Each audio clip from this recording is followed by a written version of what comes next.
दोस्तों आज हम बात करेंगे राम के बाद लव कुश और अयोध्या का क्या हुआ और त्रेता युग कैसे समाप्त हुआ। दोस्तों आज हम वो बात करेंगे जो कि रामायण में नहीं दिया गया है। इसकी सच्चाई को जानने के लिए वीडियो को अंत तक जरूर देखें। हम बचपन से एक कहानी सुनते आ रहे हैं। ये कहानी त्रेतायुग की है। उस समय अयोध्या में एक राजा हुआ करते थे जिनका नाम था राजा दशरथ। दोस्तों अगली वीडियो में हम बात करेंगे रामायण के बाद क्या हुआ हनुमान जी का, कहाँ गए वो और अभी कहाँ है हनुमान जी। पहले रामायण के बारे में थोड़ा जानते हैं। राजा दशरथ की 3 रानियां थीं, सुमित्रा, कौशल्या और कैकेयी। इन 3 रानियों से उनको 4 पुत्र हुए, राम, भरत, लक्ष्मण और शत्रुघ्न। लेकिन राजा दशरथ की सबसे छोटी रानी कैकेयी चाहती थी कि उसका बेटा भरत अयोध्या की राजगद्दी पर बैठे, इसलिए उसके कहने पर दशरथ ने बड़े पुत्र राम को 14 वर्ष के वनवास पर भेज दिया। राम जी को अकेला जाते देख लक्ष्मण भी उनके साथ वनवास पर चल दिए। भगवान राम के साथ उनकी पत्नी सीता भी 14 वर्षों के लिए वनवास पर गई थीं।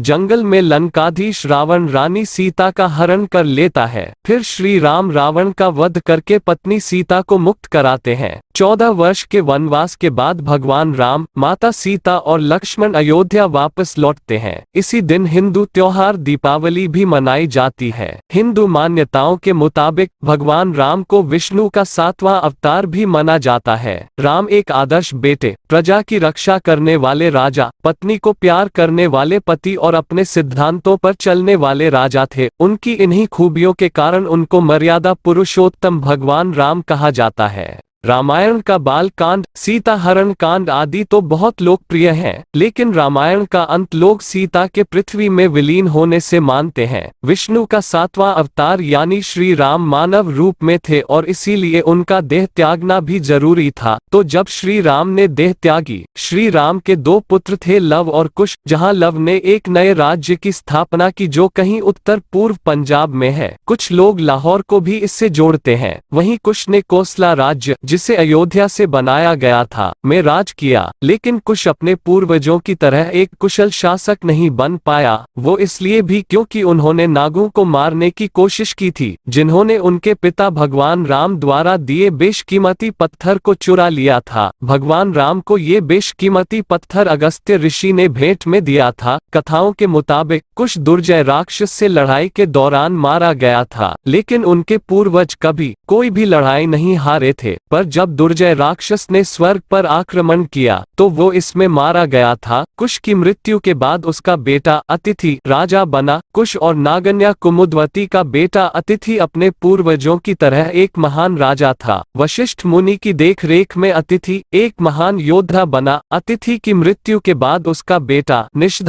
राजा बना। निषध भी अपने पिता की ही तरह एक महान राजा और योद्धा साबित हुआ। निषध के बाद उसका बेटा नल राजा बना, लेकिन नल राजपाट त्याग कर ऋषि मुनियों के साथ जंगल में रहने लगा। पिता के राजपाट त्यागने के बाद नभ उत्तर कोसला का शासक बना। नभ पर पुंडारीक ने हमला किया था। पुंडारीक की तरह उसका बेटा क्षेमधन्वा भी एक महान योद्धा था। क्षेमधन्वा का बेटा देवानीक भी अपने पिता की ही तरह महान योद्धा था। वो देवास की सेना का प्रमुख भी था। देवानीक का एक बेटा था जिसका नाम था अहिनागु, जिसने पूरे ब्रह्मांड पर राज किया, जिसे उसकी प्रजा ने खूब प्यार किया। देवानीक के बाद उसका बेटा परियात्रा राजा बना। परियात्रा की मृत्यु के बाद उसका बेटा शिल राजा बना, जो कि बहुत विनम्र था। इसी तरह साल दर साल राजा बदलते गए और रघुवंश यूं ही आगे बढ़ता गया। अग्निवर्णा इस रघुवंश का आखिरी राजा था, लेकिन वो हमेशा भोग विलासिता भरी जिंदगी जीने का आदी हो गया था। प्रजा तो दूर की बात, उनके मंत्रियों ने भी उन्हें कभी नहीं देखा था। वो विलासिता के कारण बेहद कमजोर राजा बन गया था। बावजूद इसके अन्य राजाओं को राघवों से इतना डर कि उन्होंने कभी भी हमला करने की नहीं सोची। इस तरह अग्निवर्णा की कम उम्र में ही मृत्यु हो गई। जिस वक्त वो मरा उसकी गर्भवती पत्नी सिंहासन पर बैठने को तैयार थी और इसी के साथ महान रघुवंशी राजवंश समाप्त हो गया। इसी तरह से त्रेता युग की समाप्ति हुई।